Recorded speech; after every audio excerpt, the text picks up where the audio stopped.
अल्लाहुम्मा सल्लि अला सय्यिदिना व मौलाना मुहम्मदिन मअदनिल जूदि वल करम व आलिहि व अस्हाबिहिल किराम व इब्निहिल करीम व बारिक व सल्लिम सलातन दाइमतन सरमदन अबदा। अज़ीज़ान गिराम वक़ार, रमज़ानुल मुबारका का आखिरी अशरा है और रमज़ान ही नहीं, जब जब हमारी ईदें आती हैं या जो ख़ास तकरीबात होती हैं इस्लामी माहौल के अंदर, तो दर हकीकत ये सिर्फ़ और सिर्फ हमारे घर की या हमारे मोहल्ले की खुशियाँ नहीं होती। इसमें एक बहुत बड़ा मैसेज होता है। इन दिनों में जब आप ईद मना रहे होते हैं या रमज़ान की रातें गुजार रहे होते हैं या शब मीलाद मना रहे होते हैं, तो पूरी दुनिया की नज़रें तुम्हारी तरफ उठी हुई होती हैं। हर किसी को तुम्हें देखना होता है मुसलमान होता कौन है और मुसलमान कैसा रहता है, और तुम्हें इन हालात में इस्लाम को रिप्रेजेंट करने का सबसे बेहतरीन मौका है। आप रमज़ान में किस तरह से इस्लाम को पेश करते हो, ये आपकी जिम्मेदारी है। दुनिया आपको देख रही है सुबह से शाम तक, बल्कि बहुत सारी जगहों पर जो नेगेटिविटी फैली हुई है तुम्हारे हालात को लेकर, तुम्हारे अखलाक उन्हें पानी पानी कर सकते हैं, उनके तमाम जहन के फतूर को दूर कर सकते हैं। इसलिए कि मेरे अजीजों, इस्लाम एक जिंदा मजहब है। इस्लाम था, इस्लाम है और इस्लाम, इसमें किसी को शक नहीं है। कुरान पाक में भी रब ताला ने फरमाया, युरीदून लियुत्फिउ नूरल्लाहि बिअफ़वाहिहिम, लोग अपने मुंह के फूंक से अल्लाह का चिराग बुझाना चाहते हैं। व यअबल्लाहु इल्ला अन युतिम्मा नूरह, और अल्लाह तबारक व तआला इस चीज को होने नहीं देगा, वो अपने नूर को मुकम्मल करके रहेगा। दूसरी आयत में रब ताला फरमाता है, वल्लाहु मुतिम्मु नूरिही वलौ करिहल काफिरून, अल्लाह ताला अपने इस नूर को, नूर किसको कहा गया है? इस्लाम भी नूर है, कुरान भी नूर है और हुजूर की ज़ात भी नूर है। और इस नूर को रब तबारक व ताला सुबह क़यामत तक कायम रखेगा। वलौ करिहल काफिरून, काफिरों को अगरचे ये बात अच्छी ना लगती हो, किसी को अच्छी लगे ना लगे, लेकिन रब ताला इसको जिंदा रखेगा। पूरी हिस्ट्री अगर आप उठाकर देखें तो इस्लाम पर कभी ऐसा वक्त नहीं आया कि पूरे सफ़े हस्ती से इस्लाम ख़त्म हो गया हो, पूरा का पूरा मिट गया हो और उसके बाद फिर दोबारा इसको जिंदा किया गया हो। ऐसा कभी नहीं हुआ। हाँ, करबला ज़रूर हुआ है, बद्र और हुनैन भी हुए हैं, उहद और खंदक भी हुए हैं, चंगेज़ और ततारियों ने कत्ले आम भी किया है, तारीख में खून बहुत किया गया है, लेकिन कभी ऐसी चीज नहीं बता सकते कि पूरा का पूरा इस्लाम धरती से मिटा दिया गया, खत्म कर दिया गया। इम्पॉसिबल है, होगा भी नहीं और अब भी नहीं होगा। तो फिर आप सबको डर कर जीने की जरूरत क्या है? जब अल्लाह ने कुरान में यह वादा फरमाया कि सुबह क़यामत तक इसको रोशन रखेगा, तो नहीं मरोगे मेरे अजीज।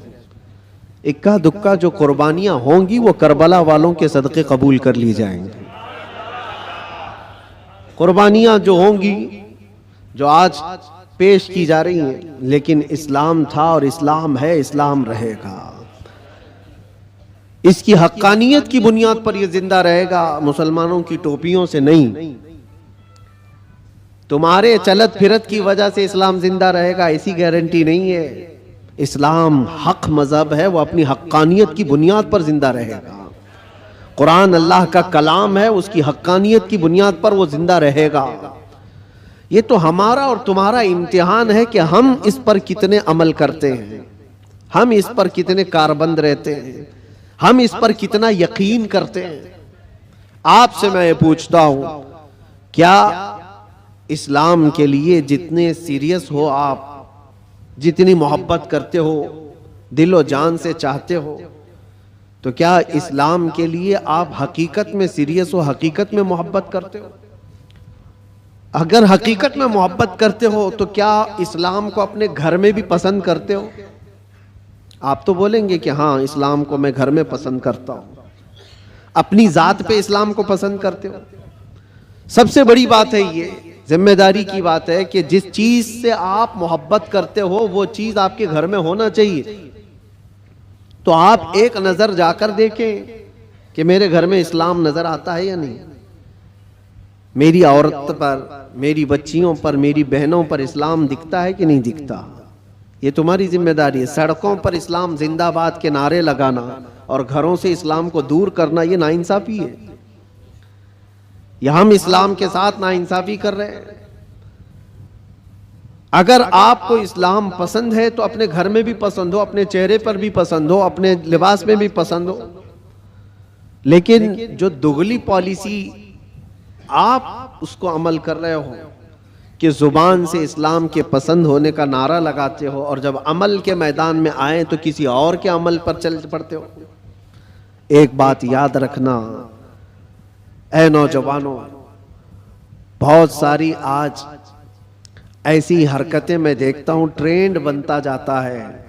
किसी सेलिब्रिटी को देखना और उसके फैन हो जाना, दुनियावी एतबार से, इस्लामी एतबार से नहीं।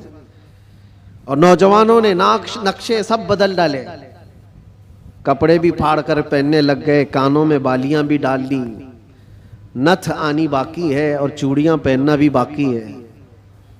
लेकिन तकरीबन जो कोई पर्दे सीमी में तुम्हें दिखाएगा, यानी टेलीविजन पर कोई बहुत ज्यादा मुजरे करके दिखाएगा, वो तुम्हारा आइडियल बन जाता है। उसकी हरकतों पर अमल करने लग जाते हो। मैं फलां एक्टर का फैन हूं, कोई लड़की कहती है फलां एक्ट्रेस की फैन है, और सब कुछ वही चाहिए, कपड़े भी वही, किरदार भी वही, नाक नक्शा भी वही, सारी चीजें। एक बात याद रखना, जिसके अखलाक पर तुम अमल करके दुनिया में फैशनेबल कहलाना चाह रहे हो, वो तुम्हें कभी देखने नहीं आता, कभी नहीं देखने आता।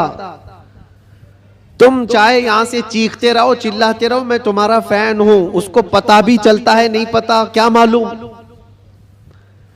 खामखा किसी के पीछे भागे भागे फिर रहे हो, वो कभी नहीं देखता कि मेरी तरह कपड़ा पहन रहा है, मेरी तरह चेहरा बना रहा है, मेरी तरह बाल का स्टाइल रखता है, कभी नहीं देखता।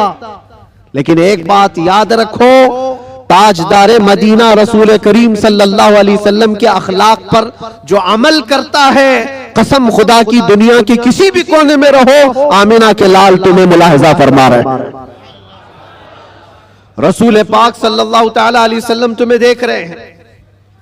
और ये बात इतनी प्यारी है, जिसको दिखाने के लिए तुम्हें करना चाहिए वो देख नहीं रहा दुनिया वाला, लेकिन रसूल मुख्तार सल्लल्लाहु ताला अलैहि वसल्लम की अगर एक सुन्नत पर कोई अमल करता है तो वो आका अपनी कब्र से देखकर मुस्कुराते हैं। तुम्हारे आमाल उनके पास हर जुमेरात पेश किए जाते हैं, हर जुमेरात को उम्मत के आमाल हुजूर के पास पेश किए जाते हैं। हुजूर पाक सल्लल्लाहु अलैहि वसल्लम फरमाते हैं, मैं अपने हर उम्मती को उसके बाप के नाम से पहचानता हूं, हर उम्मती को उसके बाप के नाम से पहचानता हूं। अब आप सोचो, कल जुमेरात है, हुजूर पाक सल्लल्लाहु अलैहि वसल्लम की बारगाह में फिर फरिश्ते हमारे हफ्ते भर के अमाल लेकर जा रहे होंगे और सारी खबरें वहां पर पहुंचती हैं। अल्लाह के नबी सल्लल्लाहु ताला अलैहि वसल्लम फरमाते हैं, अगर अच्छे अमाल मेरे पास आए तो मैं खुश हो जाता हूं, अल्लाह का शुक्र बजा लाता हूं, और बुरे अमाल मुझ तक पहुंचाए जाते हैं तो गम होता है और मैं इस्तिग़फ़ार करता हूं। कितने जमाने तक हुजूर पाक सल्लल्लाहु अलैहि वसल्लम को गम पहुंचाते रहोगे, कब तक? इसीलिए मेरे अजीजों, आज के दौर में खास तौर पर ऐसे जो हालात आते हैं, ईद, बकरीद, मीलाद या जो भी ओकेशंस आते हैं, इसमें तुम्हारी जिम्मेदारियां बढ़ जाती हैं। तुम्हारे अखलाक और किरदार पर पूरी दुनिया नजर रखती है, हर एक देखना चाहती है। और हकीकत में देखा जाए तो तुम हुजूर पाक सल्लल्लाहु ताला अलैहि वसल्लम के तर्जुमान हो। तुम्हारे अखलाक देखकर लोग हुजूर को पढ़ने की कोशिश करें। नबी पाक सल्लल्लाहु ताला अलैहि वसल्लम तक पहुंचाने के लिए आप जरिया हो। आपके चलने फिरने के अंदाज, आपके लोगों से बात करने के अंदाज, ये सारी चीजें देख करके दुनिया हुजूर पाक सल्लल्लाहु अलैहि वसल्लम को पढ़ना चाहती है कि उनके गुलामों में 1400 साल के बाद ये जब अखलाक है तो उस नबी के अखलाक का हाल क्या हो। तो तुम्हारी जिम्मेदारी बढ़ जाती है जुबान को पाक करना, लोगों से मुलाकात के अंदाज को बदलना। अजीज़ा ने गिरामी वक़ार, नौजवानों पर आज बहुत सारी जिम्मेदारियां हैं। एक बात मैं आपको बताऊं, एक प्रोपेगेंडा जो फैलाया गया, मुसलमान सख्त होता है, मुसलमान खूनी होता है, कातिल होता है, आतंकी होता है, या फिर लूट मार चोरी, हर तरह की चीजें इसके ऊपर थोप दी गई। यूरोप की दुनिया में भी ये बहुत फैलाया गया है ताकि डर के मारे कोई इस्लाम को पढ़ना भी ना चाहे। तकरीबन आज से 13-14 साल पहले की बात मैं आपको बता रहा हूं, उससे भी ज्यादा पहले अफगानिस्तान में जब हालात बहुत खराब थे, वहां पर नेटो की सारी फौजें उतरी हुई थीं, एक बड़ी जंग चल रही थी। उस वक्त अमेरिका की रहने वाली एक न्यूज रिपोर्टर, लेडी है, औरत है, वो हालात का मुआयना करने के लिए अफगान आई थी। वो कहती है कई दिनों तक मैं अलग अलग इलाकों में जाकर के रिपोर्टिंग करती थी और वापस शाम में अपनी जगह पर आ जाती, अपनी क़यामगाह पर आ जाती। एक बार ऐसा हुआ कि एक इलाके में मैं पहुंची और वहां से तन्हा आ रही थी, तो जो फौजी थे कुछ जो वहां तैनात थे, महीनों से वो जंग के मैदान में उतरे हुए फौजी, लेकिन उस इलाके के फौजी नहीं, नेटो के फौजी, जिसमें तकरीबन 45 कंट्रीज के फौजी थे, यूरोप के सबके। उन फौजियों में से 2 फौजियों ने इसको पकड़ लिया, इस औरत को, और इसके साथ कुछ गलत करने के इरादे से वो एक अंधेरी जगह पर उसको खींच रहे थे, ले जा रहे थे। शाम का वक्त था। इत्तेफाक ऐसा कि 2 नौजवान मस्जिद की तरफ जा रहे थे, मोमिनीन में से 2 नौजवान वहां से गुजर रहे थे। तो वो 2 नौजवानों ने अचानक जब ये हालत देखी कि एक खातून को जोर जबरदस्ती पकड़ करके कुछ लोग घसीट रहे हैं, तो उन्होंने आवाज लगाई और ताकतवर पठान लोग थे, हमला आवर हुए। तो फौजी चूंकि गलत नीयत से उसके साथ बदतमीजी कर रहे थे, छोड़ करके भाग गए जब तक उस औरत के कपड़े उपड़े फटे हुए थे, हालत बुरी थी।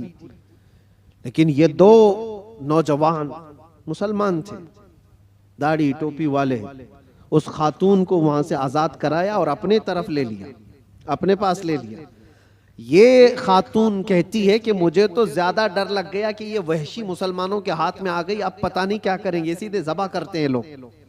क्योंकि बचपन से प्रोपेगेंडा दिमाग में था, अमेरिका की रहने वाली, उसके दिमाग में यही सारी चीजें भरी गई थी। मुसलमान सख्त होता है, कातिल होता है, आतंकी होता है, लुटेरा होता है, न जाने क्या क्या चीजें फैलाई गई हैं। वो डरी हुई थी औरत, क्या पता नहीं, वो तो फौजियों के हाथ में थी, वो अपनी जिस्मानी ख्वाहिश पूरी करके छोड़ देते, लेकिन ये लोग तो बहुत खतरनाक किस्म के लोग हैं, ये तो सीधे ज़बह कर देते हैं, खून बहा देते हैं। डरी सहमी हुई उन 2 नौजवानों के हाथ में तो आ गई, लेकिन वो 2 नौजवान लेकर गए एक कमरे में, इस खातून को बंद कर दिया और ताला लगा दिया, बंद कर दिया। ये डरी थी शायद मेरी मौत का कोई परवाना आने वाला है, या कुछ भी मेरे साथ किया जा सकता है, या हो सकता है मुझे किडनैप करके हमारे मुल्क से कुछ मेरे बदले में मांगने वाले हो। तरह तरह के ख्यालात आ रहे थे। वो न्यूज रिपोर्टर है, कहती रात हुई तो अचानक दरवाजा खुला, और पूरा दरवाजा नहीं खुला, बाहर ही से कोई बड़ी थाल जिसमें खाना पानी सब कुछ था, अंदर उन्होंने ढकेल दिया और कपड़ों का एक जोड़ा भी अंदर पहुंचा दिया, और फिर दरवाजा बंद कर लिया। मुझे जो जरूरत थी वो खाने पीने की थी, कपड़े बदलने की थी, कपड़े फटे हुए थे, मैंने कपड़े भी तब्दील कर लिए, खाना पानी भी हो गया। दूसरे दिन भी बराबर वक्त पर दरवाजा थोड़ा सा खुलता और खाना आ जाता, फिर बंद हो जाता, जो जरूरत की चीज थी। लेकिन कोई जवान अंदर नहीं आ रहा है, कोई जवान अंदर नहीं आता, दरवाजा बाहर से बंद होता है। शाम हो गई, 2 दिन वहां पर उसने गुजारे, उसके बाद वो कहती है कि उसके सिफारत खाने के लोग, उसके एम्बेसी के जिम्मेदार लोग आए उन नौजवानों के साथ। जब दरवाजा खोला और उनकी जुबान में, उसी औरत की जुबान में बात किया और कहा कि हम तुम्हारे सिफारत खाने से आए हैं, इन नौजवानों ने आकर हमें ये इत्तला दी कि फला मुल्क की इस तरह की एक खातून मजलूम थी, हमने उसको पनाह दिया है और उसकी हिफाजत की है, आप आए अपनी औरत को ले जाएं और उसके मुल्क तक सही सलामत पहुंचाएं। सिफारत खाने के जिम्मेदार लोग आए, उस खातून को सारा वाकया बताया कि इन नौजवानों ने तेरे लिए गायबाना तौर पर क्या मेहनत की।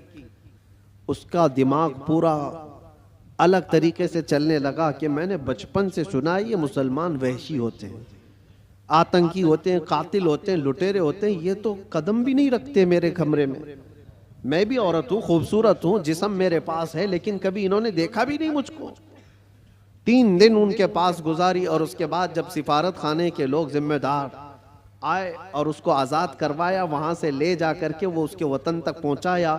वहाँ जाने के बाद उस खातून ने जो रिपोर्ट तैयार की, पूरी अपने सफ़र की रुदात लिखी, सारा सफ़र लिखा और इस हादसे को भी लिखा और फिर ऐलान किया, जो मुझे पढ़ते हैं, जो मुझे सुनते हैं, वो गवाह हो जाएं कि मैं इस्लाम को कबूल करती हूँ। इससे बेहतर मेरी इज्जत की हिफाजत मुझे कहीं और नजर नहीं आती। इसलिए कि औरतों की असल हिफाजत और उनकी इज्जतों की देखभाल अल्लाह करीम ने जो फरमाया और उसके नबी रसूल करीम सल्लल्लाहु अलैहि वसल्लम ने जो फरमाया, वो आज भी ईमान वालों के अंदर मौजूद है। नौजवानों, तुम्हारे अखलाक लोगों के लिए रसूल पाक का तर्जुमानी का काम करते हैं, उनके एम्बेसडर हो आप।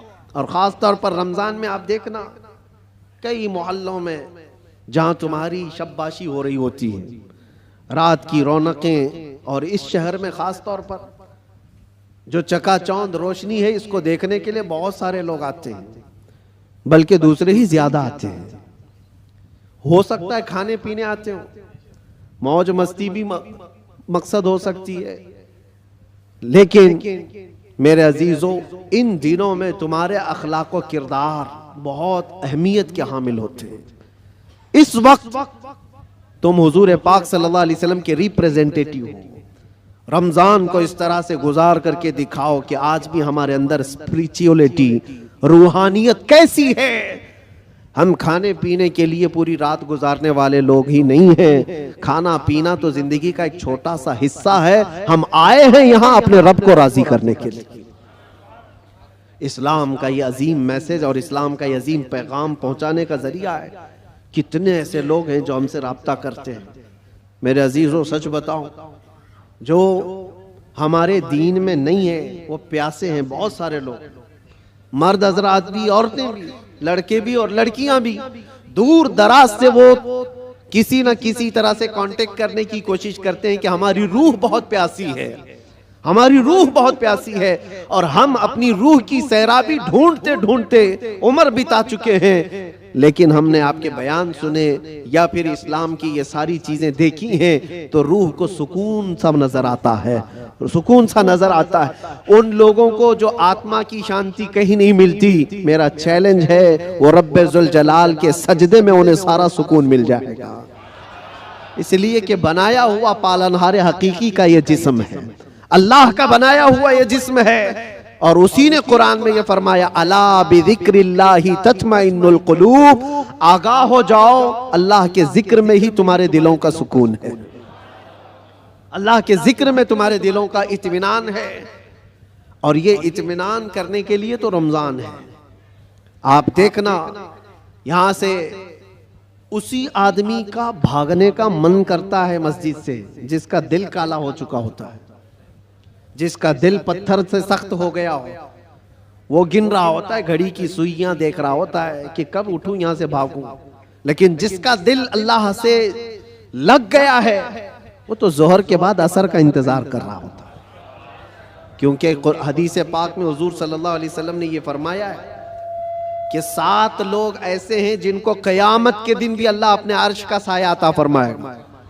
वो 7 लोगों में से एक ऐसा आदमी है, रजुलुन तअल्लक़ क़ल्बुहु बिल मसाजिद, ऐसा आदमी जिसका दिल हमेशा मस्जिद में लटका हुआ रहता है, दिलों का सुकून रब्बे जुल जलाल के हुजूर है, और ये पूरी दुनिया को बताने की भी जरूरत है। आज नफ्सा नफ्सी का दौर है, मादियत परस्ती है। लोग आज चाहे वो जितने भी चमत्कार देख करके भागे, लेकिन मेरा एक यकीन है मेरे अजीजों, रूह का सुकून उन्हें कहीं नहीं मिलता। पैसे भी बर्बाद किए हुए बहुत सारे लोग हैं, दौलत को बेहिसाब खर्च करके अपना आराम ढूंढने वालों को भी मैं जानता हूं, लेकिन फिर भी उनको वो रूहानी सुकून नहीं मिलता। क्योंकि हमें यकीन है कि ये पूरी जो बॉडी है, ये पूरा जो जिस्म है, किसी और ने नहीं बनाया, अल्लाह रब्बुल इज्जत ने बनाया, और वही बेहतर जानता है। और उसी की तरफ से अगर कल्ब को सुकून मिला तो मिल सकता है, बाकी कोई ताकत तुम्हें सुकून नहीं दे सकती, कोई ताकत नहीं। कोरिया का एक शख्स बहुत मालदार, बल्कि मैं आपको बताऊं, मुल्क का ऐसा मालदार जो मुल्क की हुकूमतें बदल देता। मैं पूरे नाम के साथ तफसील में नहीं जा रहा हूं, लेकिन वो एक बहुत बड़ी मोबाइल कंपनी का मालिक, पूरी दुनिया को मोबाइल पहुंचाया, सारी चीजें किया, लेकिन उसका आखिरी वक्त आप अगर मुताला करोगे तो बेचारा ऐसा बिस्तर पर आ गया कि एक रोटी उसके हलक में नहीं जा पाती थी। उसका बेटा उसकी जगह लिया, लेकिन डॉक्टर्स की जो फीस बताई जाती है ना, जो खर्चा होता है, वो एक एक डॉक्टर को पर डे वो लोग 1 करोड़ रुपए खर्च करने को तैयार थे कि कोई इसको बिस्तर से उठाए बिठाए, माल की कोई कमी नहीं, समंदर जैसा उनके पास पैसा, उनका हिसाब ना हो, बेहिसाब। लेकिन एक शख्स को बिस्तर से उठाने के लिए वो सारी दौलत खर्चा करने को तैयार है, लेकिन कोई डॉक्टर 4 साल तक उस बंदे को उठा नहीं सका। वो कोमा की हालत में रहा। जिस हालत में रहा, 4 साल के बाद करोड़ों की फीस लेकर डॉक्टरों ने हाथ उठा दिया और कहा यह हमारे बस का काम नहीं है, खत्म हो चुका है। यहां याद रखो ऐ नौजवानों, दुनिया में कोई ताकत न तुम्हें खड़ा कर सकती है न बिठा सकती है। कुरान में रब ताला फरमाता है, वइन यमसस्कल्लाहु बिदुर्रिन फला काशिफ लहू इल्ला हू वइन यमसस्क बिखैरिन फला राद्द लिफज़लिही युसीबु बिही मन यशाउ मिन इबादिही। यह आयत अक्सर हम जेल में भी पढ़ा करते थे। अल्लाह ताला कुरान में फरमाता है, अगर अल्लाह रब्बुल इज्जत किसी को कोई मुसीबत दे दे, पूरी दुनिया मिलकर के वो मुसीबत हटा नहीं सकती, और अल्लाह किसी को नवाज दे तो पूरी दुनिया मिलकर के भी उस नवाजिश को रोक नहीं सकती, नहीं रोक सकती। और ये सारा इत्मीनान कल्ब उसी बारगाह में मौजूद है, उसी रब्बुल आलमीन की बारगाह में मौजूद है।